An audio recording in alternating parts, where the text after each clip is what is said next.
You can support me by turning on notifications, subscribing to my channel, and liking the video. Waiting for your comments. Hearts crumbling among missing signs. Shadows roaming the number fading apartment all night. In a forgotten quarter of the city where the pavement cracked like old bones and streetlights flickered in perpetual decay, there stood an apartment building known only as the Meridian. Its facade, once proud with gleaming numbers and bold lettering, had long since faded into a cryptic collage of peeling paint and disappearing digits. Locals whispered that the Meridian was cursed, that as the apartment numbers slowly vanished from the doors, so too did the hopes and hearts of its inhabitants. For years, tenants spoke in hushed tones of strange occurrences, unexplained chills, and shadows that roamed the halls when the clock struck midnight. And on one particular night, under the weight of a heavy, overcast sky, one traveler would experience a terror so profound it would leave an indelible mark on his soul. Marcus, a young writer haunted by personal loss and driven by an insatiable curiosity for the macabre, had moved into the Meridian to escape the clamor of his former life. Had been drawn by the building's peculiar history, a century-old structure with a reputation for inexplicable disappearances and silent tragedies. On his first night, as he lugged his meager belongings up the creaking staircase, he couldn't help but notice that several apartment numbers were missing entirely. Where there should have been a neat row of numerals, only smudged fragments remained. 13, 14, 15. The numbers he recalled from old records were now nothing more than ghostly outlines. A chill ran down his spine as he reached his own apartment, number 17, which bore only a faint, nearly illegible went on its door. He shrugged it off as a quirk of time, yet deep in his gut, he sensed that this building carried secrets that defied the ordinary. That night, as rain drummed steadily against his window, Marcus tried to settle into the quiet rhythm of his new home. The apartment's sparse furnishings and dim, amber lighting evoked a sense of nostalgia, as though the space was suspended in another era. But as the clock crept past midnight, the atmosphere began to shift. Shadows elongated in the corners, and the once comforting hum of the radiator turned into a low, mournful whisper. Marcus' eyes fell on the mirror hanging in the hallway, a large, ornate piece that reflected not only his image, but also, he was sure, something more. For a moment, as he passed by, he caught a glimpse of a dark figure standing behind him in the reflection, a shape that vanished the instant he turned around. Unable to shake the feeling that something was amiss, Marcus decided to explore the building. He stepped out into the narrow, dimly lit corridor, where the only sounds were his cautious footsteps and the distant, irregular creaks of the ancient structure. The hallway was lined with dozens of doors, many of which were missing their identifying numbers. Some doors, however, still bore complete numbers, 259, but others seemed to have been deliberately defaced, as if someone had scrubbed away any trace of identity. The further he walked, the more oppressive the silence became, broken only by a faint, rhythmic tapping that he could not quite locate. Drawn by a mixture of dread and determination, Marcus followed the sound to the end of the corridor. There, he found a narrow door tucked away behind a set of fire stairs. The door was small, almost as if it were a closet, and its metal frame was cold and tarnished. A single, weak light seeped from beneath it, accompanied by the soft murmur of voices that sounded almost like weeping. Hesitantly, he pressed his ear against the door, and for a heartbeat, he thought he heard a whispered phrase, "Don't forget, don't forget." The voice was mournful, as if burdened with eternal sorrow. Before he could discern more, the sound faded into the oppressive quiet. Troubled, Marcus retreated to his apartment, but the night offered no respite. In his room, he found that the lamp head left on earlier flickered erratically, casting fractured patterns on the walls. As he tried to write in his journal, the pen hesitated, its ink running thin as if influenced by an unseen force. He recalled the local legends had read about, stories of tenants who disappeared, of families whose hearts crumbled under the weight of unexplained phenomena, and of a mysterious presence that roamed the building after dark.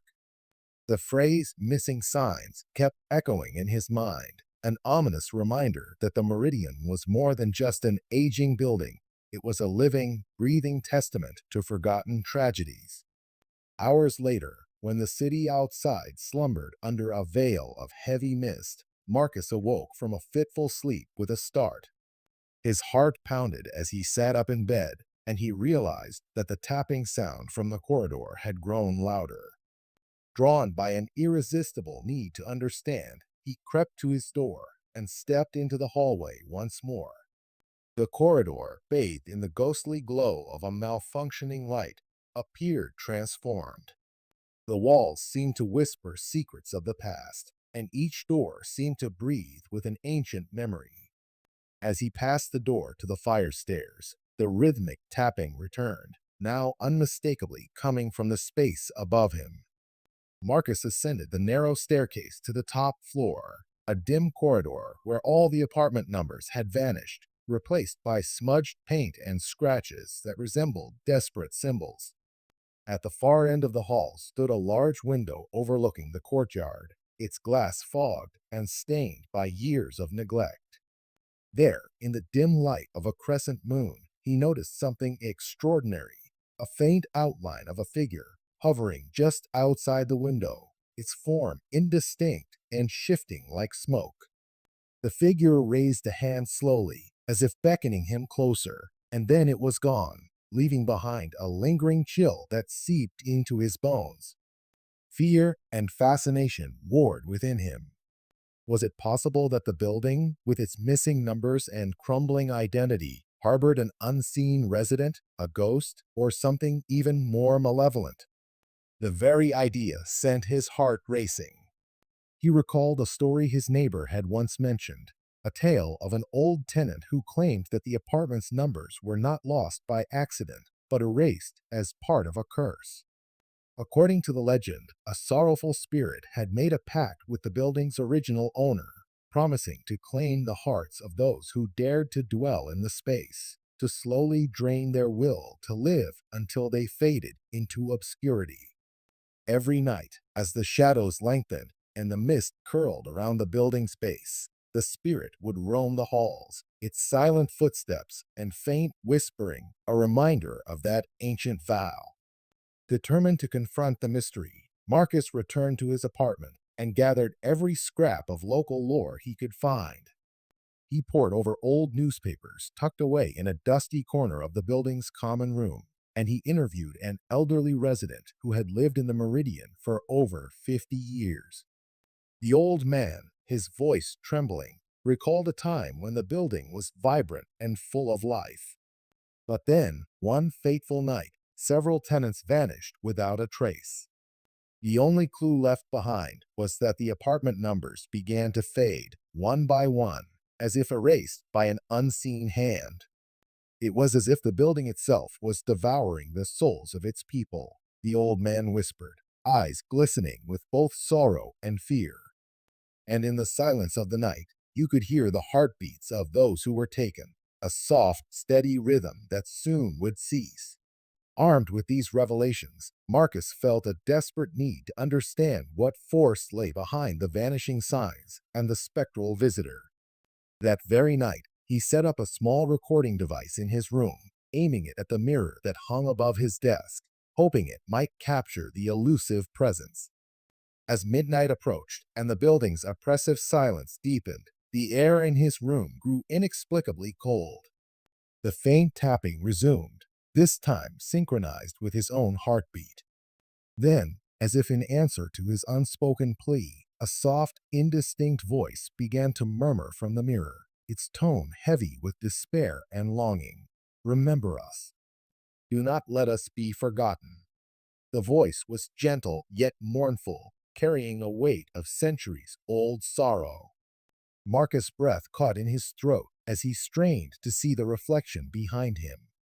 In the mirror, his own eyes looked back, wide and uncomprehending, but behind them, as if emerging from the depths of the glass, was the ghostly outline of a face, pale and anguished. It vanished as quickly as it appeared, leaving Marcus shaken and drenched in cold sweat. Over the next few nights, the phenomenon intensified.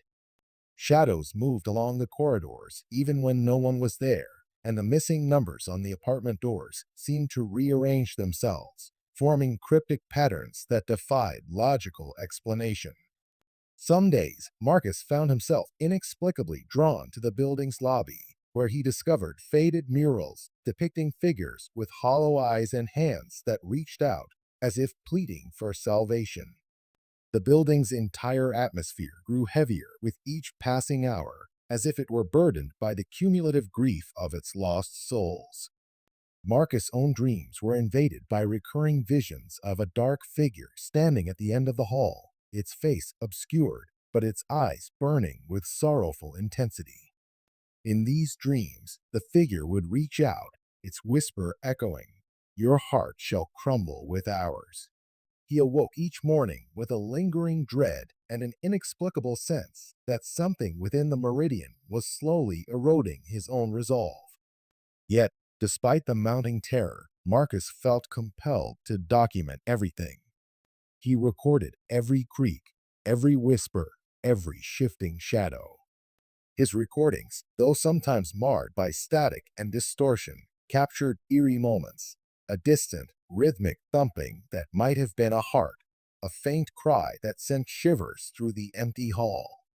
He uploaded snippets to his modest YouTube channel, and while many dismissed them as clever sound effects, a growing number of viewers shared similar experiences in comments and private messages.